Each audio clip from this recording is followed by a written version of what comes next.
बिस्मिल्लाहिर्रहमानिर्रहीम। स्टूडेंट्स, आज का हमारा टॉपिक है रोटेशनल काइनेटिक एनर्जी और साथ ही हम कैलकुलेट करेंगे rotational kinetic energy of a rigid body. एक रिजिड बॉडी की रोटेशनल काइनेटिक एनर्जी कैसे कैलकुलेट की जा सकती है।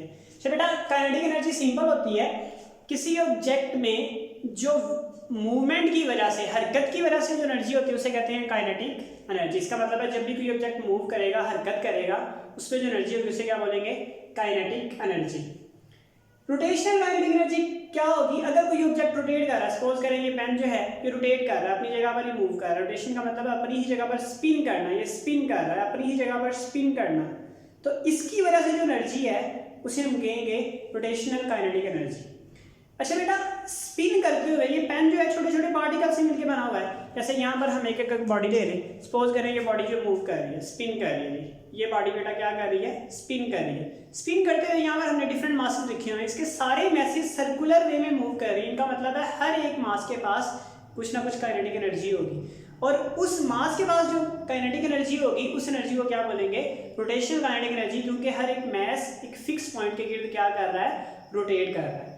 जी बेटा, हमने यहाँ पर ये लिखा हुआ है the energy due to spinning. जैसे ये हमने एक बॉल बनाई हुई है, बॉल क्या कर रही है, रोटेट कर रही है इस डायरेक्शन में, और इसके छोटे छोटे मैसेज हैं। ये मैस भी अपने उस सेंटर के गिर्द सर्कल में मूव कर रहे हैं, सर्कल में मूव कर रहे हैं। इसका मतलब है सर्कुलर मोशन कर रहे हैं, सर्कुलर मोशन कर रहे हैं, इनके पास कोई ना कोई एनर्जी होगी। मोशन है, मोशन मतलब कोई ना कोई एनर्जी होगी, और रोटेट कर रहे हैं तो उनके पास एनर्जी कौन सी होगी, रोटेशनल काइनेटिक एनर्जी होगी। The energy due to spinning of a body about its axis is called rotational kinetic energy. इसे बेटा क्या कहते हैं, रोटेशनल काइनेटिक एनर्जी। सबसे पहले हमने बेटा ये डेफिनेशन लिख लिया रोटेशनल काइनेटिक एनर्जी।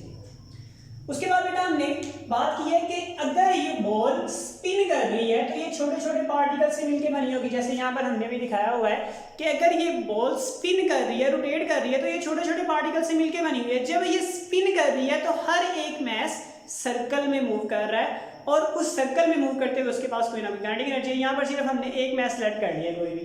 देखिए बेटा, when a body spinning each point का मतलब है हर एक मैस छोटा छोटा जिससे मिलकर बनी हुई है। Each point of the body is moving in a circular path, एक सर्कुलर पाथ में मूव करेगा।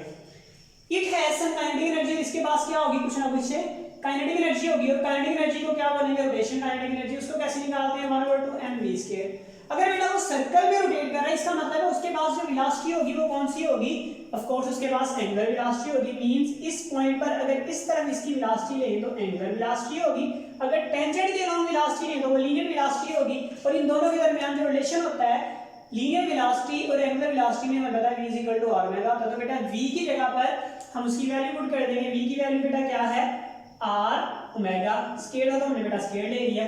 Kinetic energy rotational 1/2m r का स्केयर आ चुका है और ओमेगा का स्केयर आ चुका है। हमें पता है m r का स्केयर है product of mass and it's perpendicular distance. Square of its perpendicular distance is called moment of inertia. बेटा इसे मोमेंट ऑफ इनर्शिया कहते हैं, अभी हम लास्ट लेक्चर में पढ़ा है। तो बेटा moment of inertia m r², तो m r² की जगह उसकी बेटा यहाँ पर वैल्यू पुट कर देंगे तो हमारे पास रोटेशनल काइनेटिक एनर्जी आ जाएगा 1/2I ओमेगा का स्केयर। बेटा रोटेशनल काइनेटिक एनर्जी फाइंड करेंगे और रिजिड बॉडी, एक रिजिड बॉडी की। हमने बेटा दोबारा क्या किया, यही रिजिड बॉडी को कंसीडर कर लिया। रिजिड बॉडी में बार बार बता चुका हूँ, वो बॉडी जिस पे फोर्स लगाने से उसकी पार्टिकल के दरमियान डिस्टेंस चेंज नहीं होता, उसे रिजिड बॉडी कहते हैं।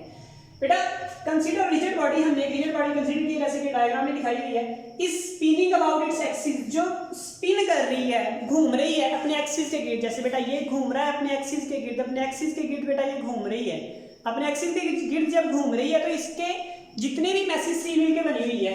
हेंस ईच मैस, हर एक mass of the body is moving in circular path, circular path में मूव करेगा। जैसे यहाँ पर ये सर्कुलर पाथ में मूव कर रहा है, ये सर्कुलर पाथ में मूव कर रहा है। अगर यहाँ पे हम आपको दिखाएं तो जब हम इसको मूव करवाते हैं तो हर एक मैस 1 भी सर्कुलर पाथ में मूव कर रहा है, मैस 2 भी सर्कुलर पाथ में मूव कर रहा है, मैस 4 भी सर्कुलर पाथ में मूव कर रहा है। सारे के सारे मैसेज कैसे मूव कर रहे हैं, सर्कुलर पाथ में मूव कर रहे हैं। जब ये क्या करेगा, स्पिन करेगा किसके गिर्द, अपने एक्सिस के गिर्द। अच्छा बेटा, each message of the body is moving in circular path with distances. Distances क्या है बेटा, मैस 1 का हमने कह दिया r1 है, मैस 2 का r2 है, यहाँ पर कोई और मैस होगा उसका r3 होगा, n मैसेज होगा उसका डिस्टेंस क्या होगा, rn होगा।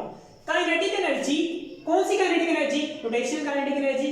मास 1 की क्या होगी? अभी हमने कैलकुलेट की है 1/2 आई ओमेगा होती है। तो बेटा 1 के लिए हम लिख लेंगे I1 एंड ओमेगा 1 इसका स्केयर। तो बेटा हम यहाँ पर क्या लगा देते हैं? स्केयर लगा देते हैं।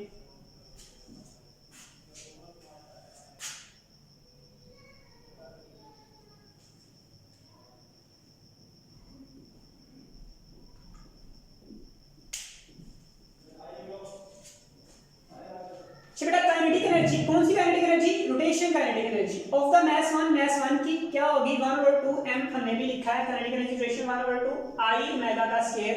मास 1 के लिए कह रहे हैं तो I1 ओमेगा 1 का स्क्वायर। सिमिलरली बेटा देखिए नेक्स्ट काइनेटिक एनर्जी वैसे ही आ जाएगा रोटेशनल काइनेटिक एनर्जी। तो हम बेटा यहाँ पर लिख देते हैं रोटेशनल काइनेटिक एनर्जी किस चीज की बेटा? मास 1 की। रोटेशनल काइनेटिक एनर्जी मास 1 की। बेटा I किसके इक्वल है? I होता है mr का स्क्वायर। तो बेटा I की जगह पे हमने लिख दिया m1 एंड r1 का स्क्वायर और ओमेगा 1 बेटा वैसे ही आ चुका है। हमने I की जगह पर उसकी वैल्यू रिप्लेस कर दी है। कौन सी वैल्यू? mr का स्क्वायर। सिमिलरली बेटा काइनेटिक एनर्जी, कौन सी kinetic energy? Rotational kinetic energy of mass 2। Mass 2 की रोटेशनल काइनेटिक एनर्जी वो क्या होगी? जहां पर 1 है वहां पर 2, यहाँ पर 2 है 2। तो rotational kinetic energy of mass 2 की 1/2 m2 r2 स्क्वायर और ओमेगा 2। जितने ही मैसेज की काइनेटिक एनर्जी अलग अलग कैलकुलेट कर लें तो जो लास्ट वाला मैस आ जाएगा उसकी रोटेशनल काइनेटिक एनर्जी हो जाएगी mn, यानी kinetic energy rotation n is equal to 1/2 mn का स्क्वायर, सॉरी mn rn का स्क्वायर और ओमेगा n का स्क्वायर हो जाएगा। तो बेटा टोटल रोटेशन काइनेटिक एनर्जी क्या होगी? जो मास 1 है मास 2 है जितने भी मैसेज हैं इस रिजिड बॉडी में सबको अगर ऐड करें तो वो क्या बन जाएगी? Total rotational kinetic energy. Next बेटा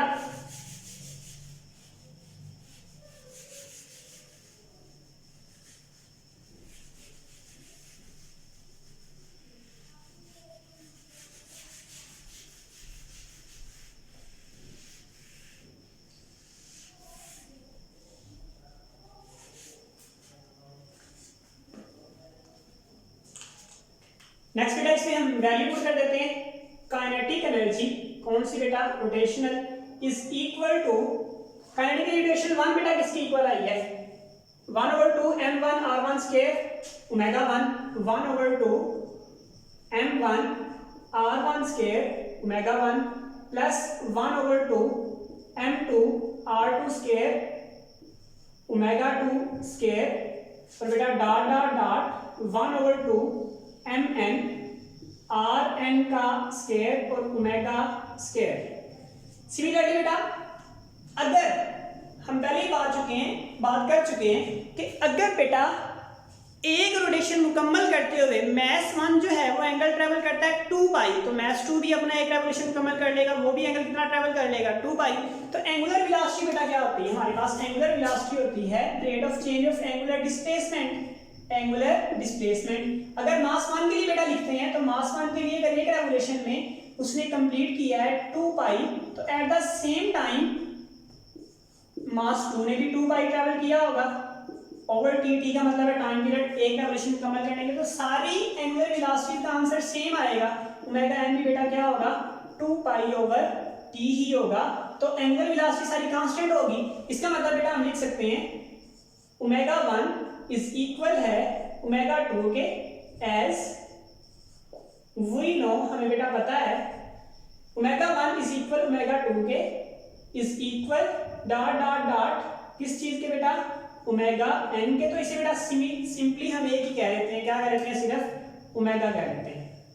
तो बेटा टोटल काइनेटिक एनर्जी रोटेशनल जो हमारे पास आ रहेगी काइनेटिक एनर्जी रोटेशनल, फिर बेटा हम अलग अलग वैल्यू पुट करते हैं, सिर्फ इनकी जगह पर क्या लिख देते हैं? ओमेगा लिख देते हैं। Means that 1/2 m1 r1 square and omega plus 1/2 m2 r2 square omega plus dot dot dot 1/2 mn और rn का स्क्वायर और साथ में ओमेगा आ रहा।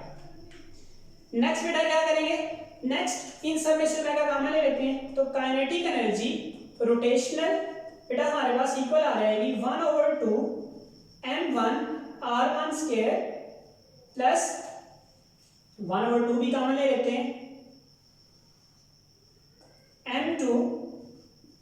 R2 square plus dot dot dot mn and Rn का स्क्वायर, ये हमने कॉमन ले लिया है, और ओमेगा बेटा हमने कॉमन ले लिया और 1/2 कॉमन ले लिया क्योंकि सब इक्वल्स हैं तो हमने कॉमन ले लिया।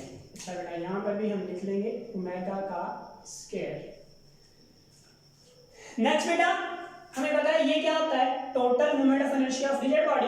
Total moment of inertia of a rigid body, total moment of inertia for rigid body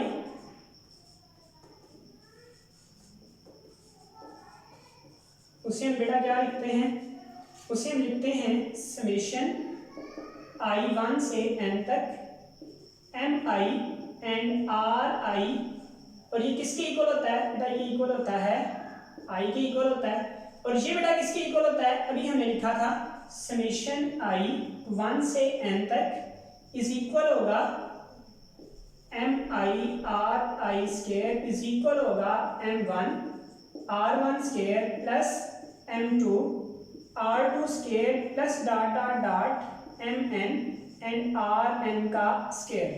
तो इट मीन्स बेटा यहाँ पर भी हम लिख सकते हैं ये वाला formula summation I1 to n mi ri square. तो काइनेटिक एनर्जी रोटेशनल हमारे पास बेटा आ जाएगी, rotational total kinetic energy 1/2 into omega, और यहाँ बेटा प्लेस कर देंगे समेशन I1 से n तक mi एंड ri स्क्वायर। और बेटा ये किसके इक्वल होता है, ये हमारे पास अभी हमने लिखा है I के इक्वल होता है। तो kinetic energy of a rigid body rotational total किसी ऑब्जेक्ट की बेटा हमारे पास आ जाएगी rotational kinetic energy 1/2 I into omega का होल स्क्वायर, ओमेगा का स्क्वायर बेटा, वेयर I यहाँ पर बेटा किसके इक्वल है, समेशन I1 से n तक mi एंड ri का स्क्वायर। तो बेटा ये हमारे पास रिजिड बॉडी की रोटेशनल काइनेटिक एनर्जी होगी। This is for only your information.